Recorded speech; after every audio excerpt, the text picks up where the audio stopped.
Hi, everyone, and welcome to this Vikings Now podcast. Your Vikings are now a 1-1 football team after a very disappointing home opener. They lose to the Atlanta Falcons 22-6. Jim Rich, along with Ahmad, Hicks, and Pierre Noujaim from the Fox 9 Sports Department. And we talked a lot about it on Vikings postgame tonight. Pierre, we've got your thoughts already, so let's start with Ahmad, who's jumping in here now.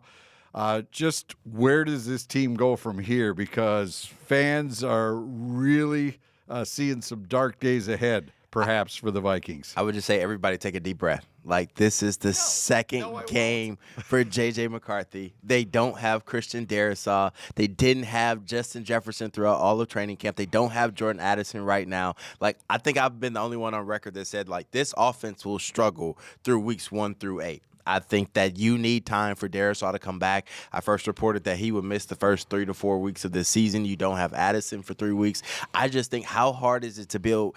It's really hard, should I say, to build and to find chemistry offensively when you don't have all your guys out there. Now, that's no mistake for how they played today. Embarrassing football. I mean, like, they should be a little bit better than what they showcased today versus the Falcons. But I still think there's a long ways to go for this offense, and I don't think they're anywhere close to reaching their potential. Right, and tonight you lose Ryan Kelly, you lose School on that offensive line, so you really have a lot of pieces trying to figure things out on the fly. And so I don't think we can really assess J.J. McCarthy at this point, Pierre.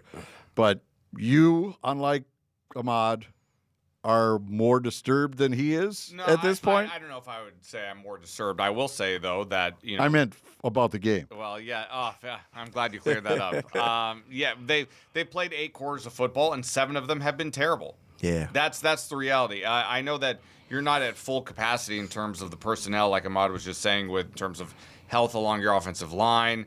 Your number 2 wide receiver is gone. You know, T.J. Hockenson has been a ghost through the first 2 weeks. He's only been targeted, I believe, 7 times through 2 games. I thought his role in the offense was going to be a lot larger with Jordan Addison out of the game. They can't run the ball consistently, and it just makes me think more and more that, man, this team really misses Christian Darrisaw a lot at left tackle. But to me, especially with the coaching staff that they have, and I put this a little bit more on Kevin O'Connell than Brian Flores because the defense has done its part for the most part. I know they got run over tonight, but listen, they held kept them out of the end zone, though. Exactly. That was huge. They were not out of this game because of the defense tonight. 7 out of 8 quarters of poor offensive football is something that makes me start to scratch my head a little bit. I'm not really on the train of, it's only 2 games. Yeah, I know that progress is going to eventually be made because I think this coaching staff is too good not to allow it to be made. But 7 quarters of bad football makes me start to think a little bit that there are more glaring issues with this offense. And if all it is just the growing pains of J.J. McCarthy, well, then I guess Vikings fans are going to have to suffer through it at the time being. And like Ahmad was saying, if it's bad for 8 weeks, you're at 4-4, you're probably still in the thick of things in terms of the playoffs looking ahead, and you got a lot of games to go. So I think if you're sitting there at 4-4, hypothetically, you're not, the sky's not falling. Right. But I need to see progress in a hurry because we're not seeing it right now so far with J.J. McCarthy. Yeah, and I mean, we looked back at the Bears game, and McCarthy was named NFC Offensive Player of the Week, and everybody was like, whoa, look at this.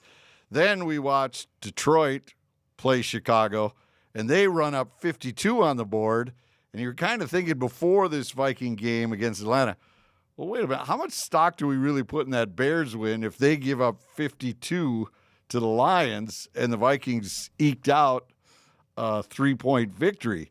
So it's really hard to get a feeling on just what this team is at this point. I don't think you'll be able to find out their true identity until you get several weeks into the season, or should I say a month and a couple of weeks. Like, there's still going to be some new things we find out next week when they take on the Cincinnati Bengals and a team that's without Joe Burrow. I'm sure we'll talk about that. But, yeah, I mean, you're going to find out something new about this team each and every week, and I think you won't find out your true identity until you get all your guys back. But that being said, something can happen every week in the National Football League, and it's pretty rare that you have your team completely healthy throughout the entire season. So it's kind of like that next man up mentality that J.J. McCarthy was talking about. But I just think that, here in Minnesota, After that first win, everyone was ready to dub this a Super Bowl caliber team. Exactly. And then after this week, they're like, the sky is falling. It's like, you know how Minnesota fans are just rush to conclusions. Any fan base exactly. is like that. It's like, just take your time. Like, and I think here, a little bit more passionate. Like, every game matters so much to these fans, and as it should.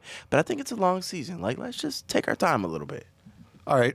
How do you approach McCarthy now after week 2? You're now Kevin O'Connell. You have to talk with him, work him through this. We saw the stat from Next Gen Stats that he was pressured 53.3% of the time. That's the highest Atlanta has ever generated since 2018.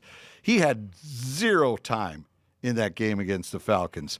So how do you piece this kid back together? Because really, you mentioned how the offense had 1 good quarter out of 8. He's had 1 good quarter out of 8. Yeah.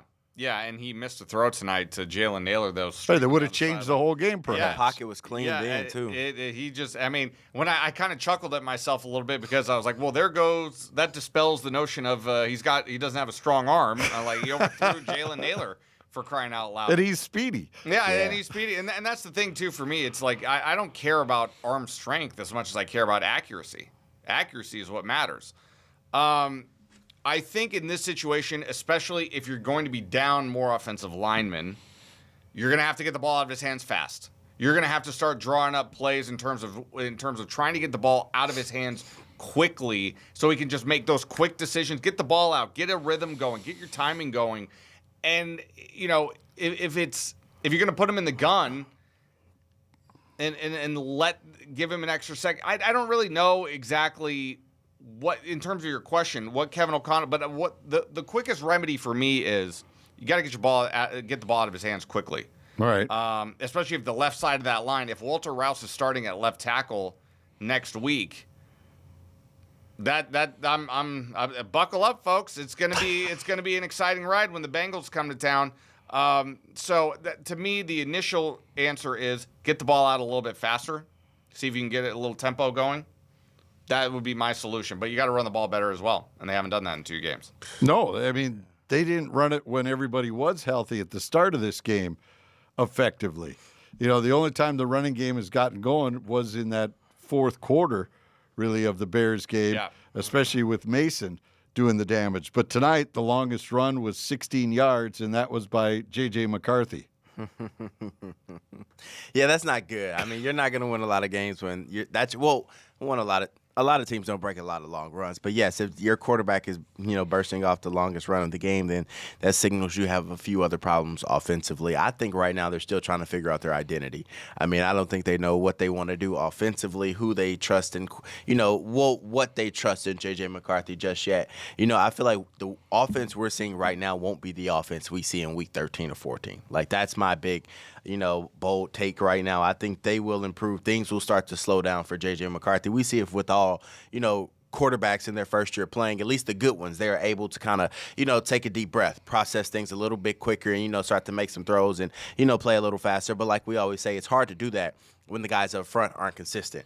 And I think that was the one big knock Kevin O'Connell mentioned in playing the Rams last year and the Lions, is that they couldn't, do anything offensively because of the offensive line. And you just mentioned how pressured he was, in this Sunday Night Football game. I think it's hard to make something happen.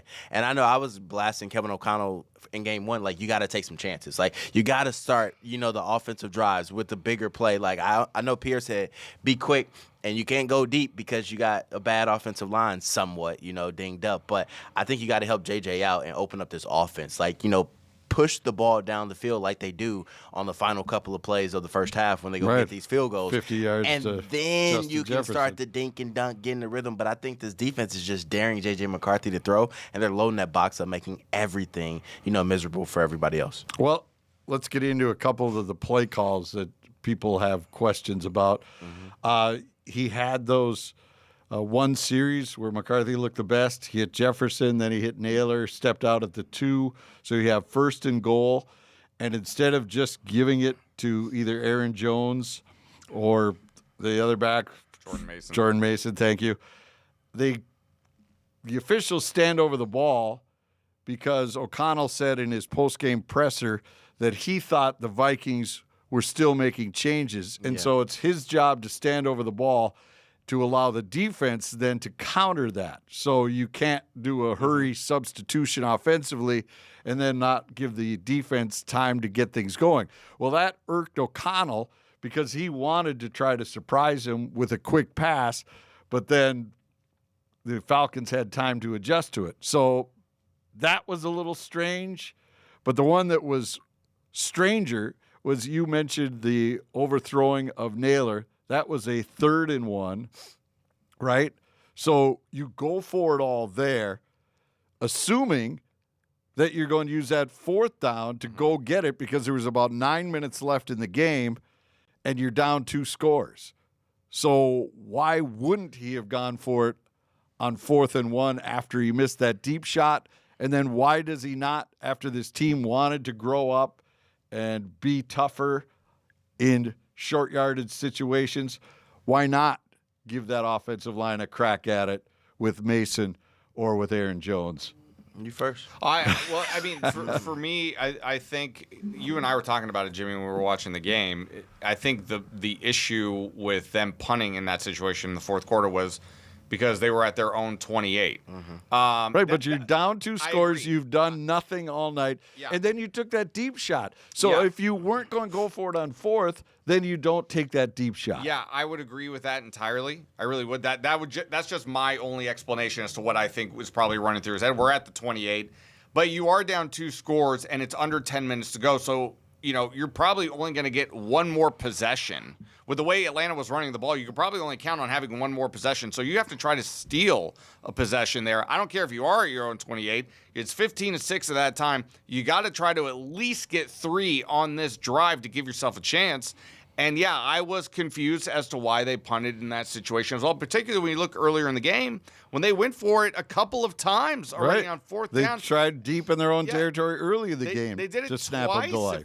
If I'm not mistaken, they did it twice. Well, I remember the one for sure. He McCarthy bobbled the snap on one, but they did get another one. If I'm not mistaken. Was it more than one? I think it was twice. Was there more than one he went? I think they went on 4th down for twice. They're 1 for 2 on 4th down. So,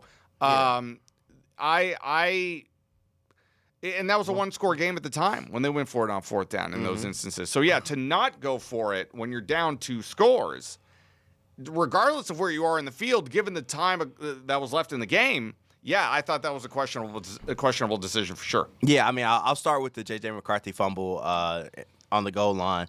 I think what people may not have realized is they were trying to pull a trick out of Ben Johnson's bag last week. If you guys recall the Rome Odunze touchdown that Ben Johnson and the Detroit Lions used to run in the past with Jahmyr Gibbs and Jared Goff and Amon-Ra St. Brown, where you got the motion, you kind of fake to the running back, then you turn around. Coach O'Connell mentioned after the game, if he doesn't bobble that ball, they probably have Justin Jefferson in the back of the end zone. So I can't wait to go back and go watch that film because I feel like I agree there was more there. Yeah, so, I don't have a problem with that. I just think J.J. McCarthy just needs to be a little bit stronger with the football because we saw it again on a screen pass to Aaron Jones where Aaron Jones kind of knocked the ball out of his hands a little bit, then he threw it to him. So I think he needs to be a little bit stronger. Now on that 3rd and 1, that's a play you got to have. Like as a wide receiver, you see it, no safety over the top. I got my man pressing me. I'm in the slot. You know your outside guy's going to hold that corner, and you got the whole side of the field. And you heard the broadcast say, you can never, never, never overthrow that football in that situation. One-on-one with the safety guarding your guy. Like, you have to underthrow it or you have to put it on him and let him get a chance. And if you just give Speedy a chance to just catch the ball and run, he's probably going to crib it. And then you're talking about a 1-score game.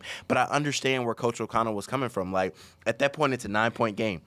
You you are trusting your defense because your defense had not given up a touchdown all game long, just field goals. Right. They had bended, but they didn't break. And so I think in that moment you say, hey, go get us one more stop. We're going to go back out there and we're going to score. But they didn't get that stop. Why wouldn't you just go for it on 4th down? And because if you don't your defense has already been stopping them. But if you don't get it, the game is over. If the game's over if you're not going to get it back. But see, at that moment, though, when you're making that decision as a head coach, you're putting faith in your defense. Then I don't take that deep shot. I need to get that first down first, and if Naylor can get open on that guy that I can later, agree with.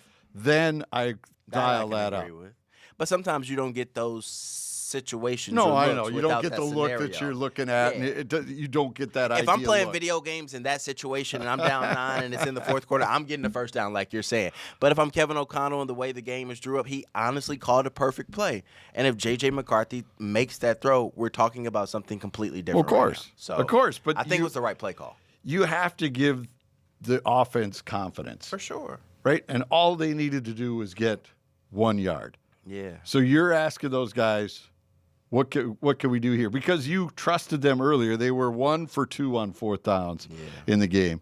The other one was the bobbled snap where they didn't convert. 52 yards in the second half for the Vikings today. 52 yards. Yeah. That's they Under 200 yards for the game. I don't even know how many first downs they got in the second half. I think it was in the second half, I don't know. I think it was 10 total for the game. But fumble, the Yeah. interception. I think they only had 5 possessions in that second half. I had to do TV too, so I wasn't watching everything. I got to cover myself, because I can see the comments piling up, which Pierre always reads about. He loves the comments.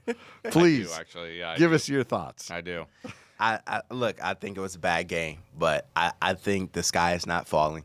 There's still plenty of good football left. And then you're talking about their matchup next week. Like, Joe Burrow has to go get an opinion on his toe. He has turf toe that may require a surgery and 3 months of recovery. So you're talking about being able to go get some revenge against Jake Browning, who beat you a couple of years ago in Cincinnati when Nick Mullins was the quarterback and Kirk Cousins had torn his Achilles and things like that. So I think it's an interesting opportunity for both teams right now. Both teams have kind of hit a wall early in the season, facing a little bit of adversity. You like to think that you'll get Andrew Van Ginkel back next game. Jeff Okudah will probably be back. You probably won't have Ryan Kelly. He has a history of concussions. Justin Skule, just from my point of view, from what we've seen with the concussion protocol, once you go in it on a Sunday, odds are you're probably out the next week. Ever since Tua Tagovailoa, because Van Ginkel didn't come out. They've been way more strict Monday. since Pierre's Those were boys, Monday night's game, but ever since Pierre's boys, Miami Dolphins were letting Tua come back after all those concussions. They've been a little bit more strict in the league. I don't know why we're bringing them up for the second week in a row. Nobody cares. I didn't even hear about that last week, so got to take a dig when we can. Did they win today? Oh, wait, dang it. Okay, it's Vikings they did not win podcast. today. Yes. No, Oh, man. No, all right. did not go well. All right. But still, I think better days are ahead for this offense, Pierre. No. A bright spot, Eric Wilson. Yep. Talk about a guy stepping up. Cashman went down. Wilson was great last week against the Bears and was big again today, forcing a turnover, had 5 solo tackles. He looks like he's been there all season. Yeah, he was one of those players during training camp. I looked at him and I was like, he's going to make this team. And I remember he was in kind of somewhat competition with Brian Asamoah Jr., and I was like, Brian's on the bubble right now. I was like, because Eric Wilson was having a great camp. Every opportunity he got when he played with the ones and whatnot, he made a play. So I felt like that was a big, addition for this team. I think he played great, but I think you need to see other guys play great, like the Jonathan Allens, the Javon Hargraves. They've shown flashes, but can they be more consistent? You've seen that from Jalen Redmond and Levi Drake Rodriguez, but Jalen Redmond, a costly mistake, on that 4th and inches late in the fourth quarter when you're trying to stop them to a field goal, and then they go down and get that touchdown because he jumped off sides and things like that. You saw Brian Flores say you can't move in that situation. So, think they need to be better, but I think, look, Harrison Smith has a chance to come back next week or the week after that, kind of shore up that secondary a little bit, get everybody in the right place, and you just hope that Eric Wilson keeps his play up and brings Ivan Pace Jr. along. All right, Pierre, the run defense. We're praising the defense for keeping them out of the end zone, but Bijan Robinson was having a night. Did you see that move that he put on Byron Murphy today? Like that, just my goodness. It's not often you see a running back that can just stop and turn on a dime the way this young man can, and that's why he was the number 1 overall pick in many fantasy leagues as well, because he can do so many things, not just on the ground but through the air as well, catching the football. The run, listen, the run game, the run defense tonight, yeah. It's a little confusing, right? Because last week, in the first quarter, they didn't look great, but they got better as the game went on in the trenches of the defensive line. Stopping Swift. Tonight, I mean, like Ahmad just said, you bring in Jonathan Allen and Javon Hargrave, and you have quality backups in Jalen Redmond and Levi Drake Rodriguez. I mean, this front 4 should be pretty stout. You should be able to stop the run with a level of consistency. They did that in week 1. Because Caleb Williams was the leading rusher for the Chicago Bears last week. Tonight, a completely different story. Now, Bijan Robinson is the type of tailback that is on a different level than most players in this league when it comes to that position. But Jim, to be honest with you, I'm not terribly concerned about the run defense. I think tonight was just, it was against a guy who's an all-pro type player. You got run down. You didn't have enough possessions offensively to keep the defense off the field. That's not the area that concerns me as much right now. Yeah, it was bad, but like Ahmad, how Ahmad feels about this offense in time, according to Ahmad, he thinks this offense will get better. In time, I think that's doesn't sound like he's endorsing you there. Well, that's not going to. I'm not cutting them off. I don't believe the run defense is going to be much of an issue moving forward. At least not from my perspective, unless barring injury. I think it could be the Blake Cashman effect. Because if you go back to last season, I mean, they were pretty much undefeated when he played outside of the playoff game. And every game that he didn't play, they gave up a 100-yard rusher, excluding one contest. And then I think every game when he did play, they were very stout against the run. So I think that's kind of... And you don't have Gink in there either. Exactly. So it's kind of like what you expected, kind of, because you didn't have Blake Cashman, you didn't have Andrew Van Ginkel. You're talking about two very important pieces of this defense. So that's why I'm saying, like, it's not time to just scream and, say, oh, my God, this defense is so bad. Like, yes, they have shown, like, flashes of bad football, but if you think about it, they really had this team in the ball game in the first 2 games of the season, and their offense hasn't done anything, outside of 1 quarter, So I think and then it's hard to really play defense and stop a run game when you're on the field for almost 36 minutes of a game. Like, that is extremely hard to do, even if you have Jonathan Grenard and Ivan Pace Jr. and all these guys. So, the offense has to help them out, get some long drives, and, kind of win that time of possession battle because they have not been doing good in that. Yeah, time of possession, 36 minutes, 32 seconds for Atlanta, 23-28. For the Vikings. And the plays, 60-some plays for Atlanta, 40-some for the Vikings. 2 weeks in a row, the Vikings with under 50 plays offensively. But you got to talk about the defense. The defense only allowed Michael Penix in this offense to 108 passing yards. Yeah. And that's without Jeff Okudah. Like, so when you talk about this defense, make sure you just put exactly. So make sure you put a little respect on their name. Like, they are still bad. No, but the run defense has to be better. And Josh McTeller's called that out. He's like, you can't give up that many big runs. But I think they will be okay. For all those fans right now panicking and worrying about the defense, I think they will be okay. Kind of like Pierre said. I think the run defense will get better, especially when Blake Cashman gets back. Can I talk about one thing? You want to really get into it? I've been holding my tongue this whole time. I really want to get into it. When it comes to J.J. McCarthy, not in rookie minicamp, but in minicamp, when I was out there watching practice, there were a couple of instances where he threw a couple of errant balls. He was picked off twice in one minicamp by Byron Murphy. And I thought to myself, okay, if you're going to make mistakes, this is where you want to make them, obviously, and this is where you want to grow. Those mistakes are now carrying over into the game. The interception that he threw, that was great coverage by Billy Bowman. Great coverage. He left it inside. Agreed. He left it inside. Agreed. Those mistakes that I saw in minicamp and the couple that I saw in training camp as well, they are carrying over into games. The reason why I bring it up is, I'm sorry, you had a guy in Sam Darnold who had an all-pro type season for you last year. There was rumblings of, do we bring in Aaron Rodgers maybe and see how it is? This team, obviously, and they know a lot more about the kid than I do, no doubt about it. They traded up to draft him 10th overall. They obviously have a lot of faith and belief in him, and they believe that he's going to turn into the type of franchise quarterback that they believe he will be for the next decade.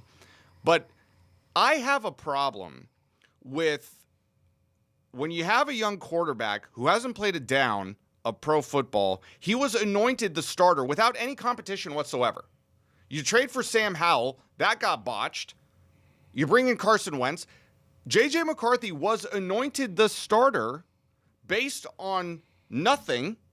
No competition was brought in. This notion, unless you have one of those guys, like the guys at the position in the league, this notion that some teams have, and I'm not necessarily suggesting that the Vikings are one of these teams, but I've seen it around the league. This notion that there is competition across the field on your football team, except for quarterback, that bothers me. That bothers me a lot. Because J.J. McCarthy hasn't proven anything in this league. But he just suddenly gets anointed the starter. Why? Because you just drafted him 10th overall? That's the reason? That's not good enough for me. That's not good enough for me. And I'm not saying that he's not going to turn into a special type player because there's still a lot of runway left ahead of him. And he's a young quarterback. And I'm going to absolutely be allowing him to make mistakes and go through these hardships and growing pains that a young quarterback does. But it's not so much McCarthy's play. It's how they handled him in terms of just crowning him right away as the starter with no competition behind him. When you just had a guy last year who had the best year of his career. When you had a guy out there in Aaron Rodgers, who listen, I know for as much as everybody wants to, talk about Aaron Rodgers' age, this type of system for Aaron Rodgers, I think would have been a great fit. And more to the point, how do you explain this to the rest of the roster that you built that is on paper built to win now, and now you have to ask the rest of the roster to have a leap of faith in this young quarterback that he can get you to where you are? Because you're not signing here thinking like, we'll give it a year. No, I'm signing here because I want to win now. And I'm looking at this coaching staff, I'm looking at the rest of the roster. I want to win now. So that whole process has just bugged me just a little bit. He's in midseason form already. I like it. I mean, look, it's a valid point. I agree. I have no argument against it. I think J.J. McCarthy has a lot of pressure on him, and I think he has to live up to it, especially being, like you said, a first-round draft pick, number 10 overall. You let a guy walk in Sam Darnold, who had an all-pro type season, was voted a top 100 player amongst his peers in the National Football League. Beloved in that locker room, too. Yeah, beloved in the locker room. Look. Well, you would have had to change the whole philosophy of the team and the organization if you decided to keep Darnold, because how much money did they spend on free agency? Yeah, sure. If they gave Darnold the $50 million, you would not have been able to revamp both offensive and defensive lines. Agreed. So that was a philosophical question, Yep. and not just handing it. My problem was letting Daniel Jones walk out the door. Mm-hmm. He's 16 million at Indy. They offered him a contract, but what he wanted was an opportunity to start, and they weren't giving him that. Well, see, that's to his point. That's to his point then. Because then you say, what's McCarthy going to say if you tell him, you know what, you're going to compete against Daniel Jones for the job? What's he going to say? No. Well, this is my job. You drafted me, right? Yeah. Well, then you make Kwesi look really bad. Here's something that I'll never... Well, no, not necessarily. I mean, you can have... how many times have Packer fans reminded us, we had Jordan Love sit for 3 seasons. We had Aaron Rodgers sit for 3 seasons. Right? I mean, you can do that. But the whole philosophy is, what the Vikings did here, I believe, is that this is the current way to win a Super Bowl, is to have a quarterback on a rookie contract so you can fatten up everywhere else. Yeah, and they no decided... This is our guy, and Yeah. we're giving him the ball, and we're using this money to load up everywhere else. And I don't necessarily disagree with that philosophy, given the way the structure in terms of finances and how much you can spend around the league. I totally get it.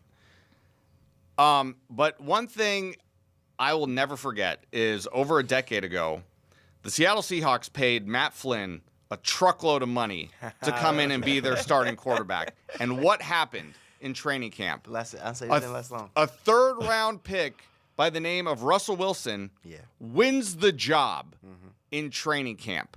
And what did the Seahawks... Look what the Falcons are doing. We paid Kirk Cousins a truckload of money. And guess what? You're not the best quarterback in the room. Take a seat. I bring it up because just because you paid a guy $100 million to come be your quarterback, if a guy who's behind him is better, go ahead and start him. If you drafted a guy 10th overall, but you have a guy, a veteran maybe who has outperformed his previous resume, a la Sam Darnold, I don't care that I drafted you 10th overall. I'm winning with this guy right now. Now, I know everybody's going to say, well, you didn't win anything. Fair. Didn't even win a playoff game. But it just goes back to, it still just bothers me a little bit that there wasn't really any real competition. Daniel Jones would have been... That's what I think would be the easiest because he's 16.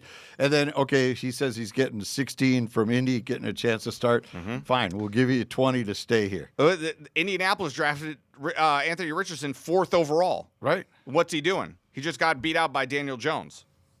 Injuries have been part of his story so far in Indianapolis, but he was healthy coming in training camp. got dinged up in training camp, but put it behind the 8 ball a little bit. But they drafted him 4th overall. Indianapolis doesn't care right now. Nope. Ahmad, you're skirting the issue here. Look, I think Daniel Jones, Anthony Richardson's situation just a little bit different. You're talking about a guy that had ample opportunities to play for a season, pulled himself out of a game because he was tired and things like that. Like, that was kind of a very bad look. If I'm a wide receiver on that team, like, we can tap ourselves out, but you never expect your quarterback to tap yourself out. So I think Anthony Richardson put himself in a terrible spot, and I didn't think he was going to give a fair chance to win that job regardless. I think they wanted Daniel Jones to do that. I will say there was, like, one source I spoke with within the Vikings that said they thought legitimately that the Vikings were bringing in Aaron Rodgers. They said they thought for sure that was bound to happen. So I will say there was a little bit of doubt heading into the season and what J.J. McCarthy could possibly do, but also just think that, like, they're all in on him now, and we can play all the. Oh, yeah. Well, you have no choice to be. Yeah, exactly. You have no choice to be. So we can play the woulda, coulda, shoulda, but they're stuck with them now. And so I think, what do you do with them now that you have them? And to your point is valid. And J.J. McCarthy did come out and say, like, before training camp started, that they didn't say, hey, this is your job, you're our starter, but it was pretty much assumed that this was our guy. And then Sam Howell played terrible in training camp, and so did Brett Rippon, and that's why they shipped those guys out. Cost you a draft pick. Exactly, and that's why Max Brosman's on the team now, and because, he outplayed everybody. And maybe if he would have gotten a fair shake to compete with J.J. McCarthy, like, maybe that would have made him a little bit better. He had a good preseason, too. So, I don't know, but I think it's early right now. Like, look, did we expect J.J. McCarthy to come out here and throw for 300 yards and 4 touchdowns a game in the first 2 weeks? No, probably not. Did we expect him to play this bad? Absolutely not. Is there room to grow? Absolutely. All right, so what happens next week? You say that they need to figure out a way to get the ball out of his hands quicker. They've got to up this plays per game number. They can't be in the 40s again next week, or they'll be in trouble again against the Bengals, even though they won't have more than likely Joe Burrow. If you're down to your second-string center, if you're down to your third-string left tackle, it's going to be an issue. I do think you're going to have to get the ball out of his hands a little bit quicker. I think you're going to have to run the ball a lot more efficiently. There's no doubt about that. I am not one to sit here and think that, just because Joe Burrow isn't playing, that the Cincinnati Bengals aren't capable of coming in here and winning. Because if you go back 2 years ago, and I was shocked by this, the way Jake Browning played in the absence of Joe Burrow 2 years ago, I thought for sure somebody was going to give him a nice contract in the offseason. That didn't happen. So he went back to Cincinnati. He came in today's game, and he led them to a come-from-behind victory today at home over Jacksonville. So obviously you want Joe Burrow in the game. He's one of the best quarterbacks in the league. There's no question about it. But I'm not sitting here thinking that the Vikings are catching a break because they're going to be facing Jake Browning instead of Joe Burrow. The Vikings have their own issues to worry about. So that's why next week's game just got a lot more interesting. And the secondary will have their hands full because Jake Browning is going to take his shots. T. Higgins, I don't know if you guys saw the touchdown he had today.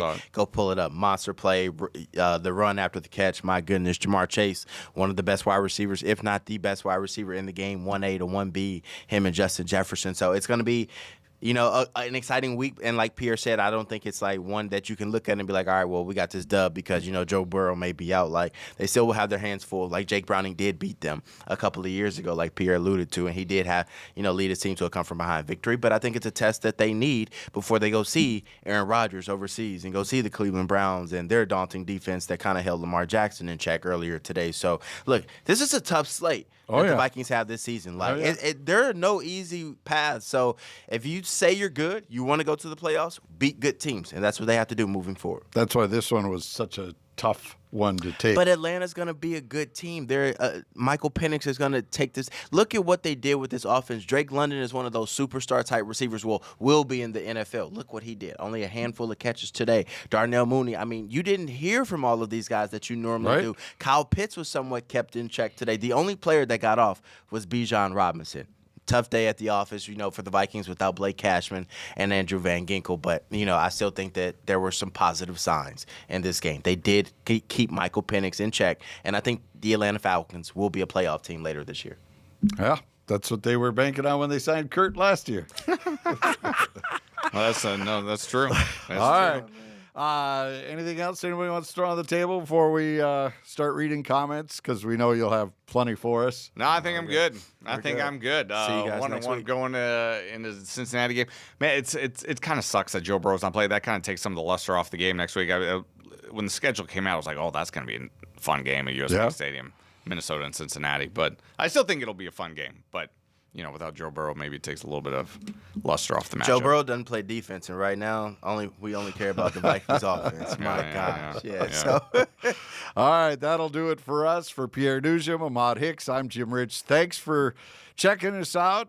This is the Vikings Now podcast. We come to you after each and every Vikings game. And, where can we find us? Ahmad, you weren't here last week to tell us where people can find this show, if it's a podcast or where they can find Apple, Spotify, YouTube.com/the Fox 9 homepage, and on Fox9.com, I believe. it. How about Fox Local? Fox Local You as think we well. live there? Yeah, everywhere. All right. And Pierre, if they'd like to talk to you via X. Yeah, please get at me at X. That's what I live for. At the Nouj Fox 9, Nouj Fox 9.